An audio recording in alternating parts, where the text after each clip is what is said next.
So, hi. And today, nandito ako sa Tuwao. I just want to share. And marami tayong gagawin.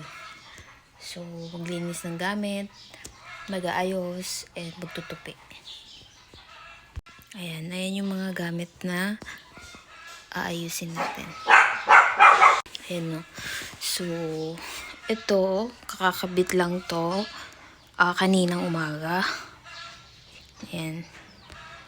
Tapos, itong mga lotions, itong mga damit, wala pa kasing permanent na Durabox. Pero for the meantime, dito na muna to. And then, ito, halo-halo yung mga gamit. Ayan. Pero, aayusin pa rin naman to. And then, ito, may kape pa pala ako dyan. So, ayan, makalat pa siya. Dito yung mga damit namin. Actually, may hagdan dyan kasi yung wifi. Mahirap ang signal dito. And dito, may dalawang bag pa dito, which is hindi pa siya naka-open. Kasi wala pa siyang space. Ayan, so, kailangan nating ayusin lahat yan para may space. Itong mga to. Kasi wala pa siyang gaano lagayan. Ayan, so ito yung kama, hindi pa namin nakayos. Ayan. So, soon guys, mag-room tour ako. Papakita ko sa inyo kung ano yung mga gamit dito. Pero, dito kailangan kasi importante na maayos to lahat. Yan mga yan. Para hindi na rin siya gaano mainit dito. Ayan. Actually, ito, inopen ko lang kaninang umaga kasi mainit siya. Pero pagkadadating ng mga tanghali ganun, kailangan na natin i-close to para hindi pumasok yung mga alikabok galing sa labas.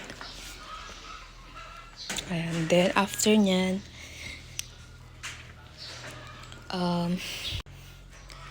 tatanggalin natin lahat yan. Siyempre, papakita ko sa inyo yan. Ayan. Ayan pag lahat na. Tapos, kapag kalalabas ka, ito yung makikita mo. Actually, walang ganong katao-tao dito, guys. Kasi, ilan lang yung mga people dito. Andun yung aso.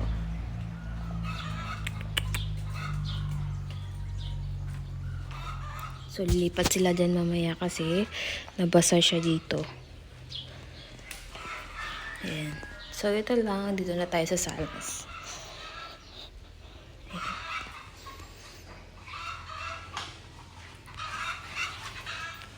Actually, ako lang mag-isa dito kasi may pinuntahan sila and kailangan nilang puntahan yun sa lakad nila.